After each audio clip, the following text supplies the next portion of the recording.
வந்து கடுகு வெந்தயம் வச்சுருக்கேன். அடுத்து வந்து வெங்காயம், பூண்டு, கருவேப்பிலை, நெக்ஸ்ட்டு உப்பு எடுத்து வச்சுருக்கேன்.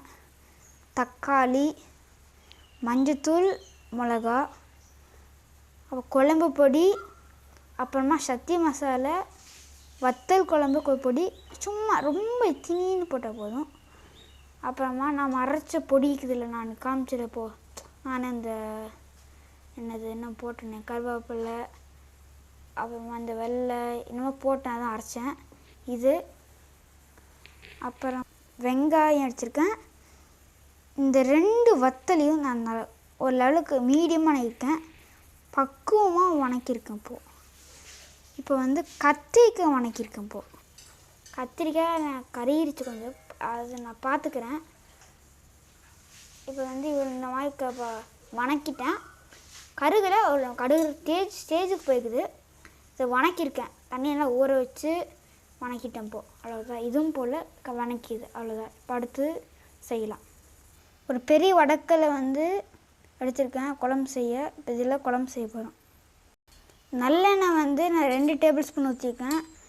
எவ்வளோ ஊற்றிருக்கேன் பார்த்துக்கோங்க. வெந்தயம் கடுகும் போட்டேன். வெந்தயம் கடுகும் போதும், வணக்குங்கள்ல. வெங்காயம், பூண்டு, கருவேப்பிலை போட்டு வணக்குறேன். அது நல்லா பொரிஞ்சுன்னா இப்போ போட்டேன். இப்போ வந்து 1 டேபிள் ஸ்பூன் வந்து சால்ட் எடுத்திருக்கேன். சால்ட்டை போட்டேன், நல்லா வணக்கட்டும். இப்போ நல்லா வணங்கணுன்னா தக்காளி போட்டுடலாம். தக்காளியும் போட்டேன், நல்லா வணங்கட்டும். இப்போ வந்து இதுக்கான மசாலாவாக சேர்த்துடலாம். மஞ்சத்தூள், மிளகாப்பொடி சேர்க்க போகிறேன். அடுத்தது வந்து இந்த குழம்பு பவுடரு, சக்தி மசாலா பவுடரில் இருந்துச்சுல, அதையும் கலக்க போகிறேன்.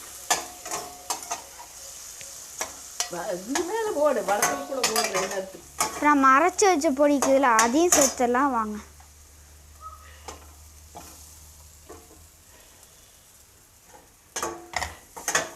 பாருங்க, இந்த மாதிரி வணங்குது. இப்போ இதில் வந்து நம்ம வந்து கத்திரிக்காவை சேர்த்துடலாம். கத்திரிக்காயும் சேர்த்துட்டேன். இப்போ வந்து 400 ml தண்ணி ஊற்றிக்கும், சரியாக இருக்கும். இந்த மாதிரிக்கும் நல்லா கலக்கி விட்டுருங்க. இந்த மாதிரி வந்துக்குது. இப்போ கொதிக்க ஆரம்பிச்சோன்னா புளித்தண்ணி சேர்த்துடலாம். 1 கப்பு புளித்தண்ணி எடுத்துருக்கேன். புளித்தண்ணி சேர்த்தாச்சு. இப்போ கொஞ்சம் கொதிக்கிட்டோம். இப்போ நல்லா கொதிக்கிட்டோம். இப்போ வெள்ளத்தை வந்து போட்டுடலாம் குழம்புக்குள்ளே. நான் போட்டுட்டேன். இந்த இங்கே இருக்குது. இப்போ நல்லா கலக்கி விட்டு ஒரு 10 நிமிஷம் மூடி வச்சிடலாம்.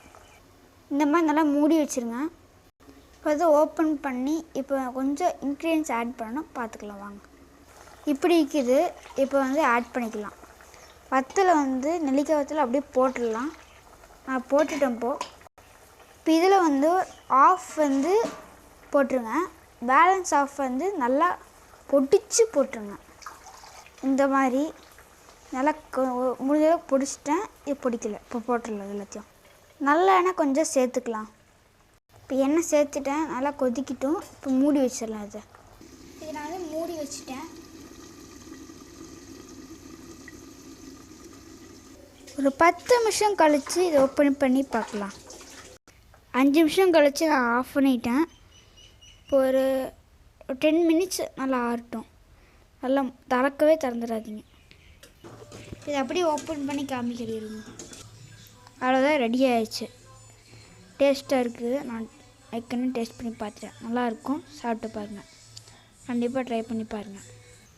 இப்போ வந்து ஒரு ரிக்வெஸ்ட் பண்ணுறேன். நான் இவ்வளோ பண்ணுறேன், எனக்கு ஒரு சப்ஸ்கிரைப் மட்டும் பண்ணிடுங்கப்பா. லைக் தான் நிறைய பேர் பண்ணுங்கள். லைக்கும் பண்ணுங்கள், சப்ஸ்கிரைப் பண்ணுங்கள். இது டேஸ்ட் பண்ணி பார்த்து எப்படி இருக்குன்னு கமெண்ட் பண்ணுங்கள். நல்லா இருந்துச்சுன்னா கமெண்டில் எஸ்ன்னு டைப் பண்ணுங்கள். நல்லா இல்லைன்னா நோன்னு டைப் பண்ணிடுங்க. நான் அடுத்த டைம் கண்டிப்பாக நல்லா பண்ணுவேன். நான் ஏற்கனவே ட்ரை பண்ணி பார்த்துறேன். நிறைய டைம் ட்ரை பண்ணி இப்போவும் ட்ரை பண்ணி சக்ஸஸ் ஆகிக்குது. இன்றைக்குமே எனக்கு ஃபெயில் ஆனதில்லை இந்த இதில். ப்ளீஸ்ப்பா சப்ஸ்கிரைப் மட்டும் பண்ணுங்கப்பா. என்னால் முடியல. நான் நிறைய வீடியோ எடுத்து போட்டேன். சப்ஸ்கிரைப் மட்டும் பண்ண மாட்டேங்கிறீங்க. யாராவது பார்த்து பண்ணுங்கப்பா ப்ளீஸ்.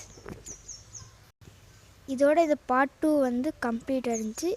அவ்வளோதான். இந்த மொத்த வீடியோ முடிஞ்சிச்சு. பாய் பாய், டாட்டா. நல்ல லைஃப் உங்களுக்கு அடையணும்.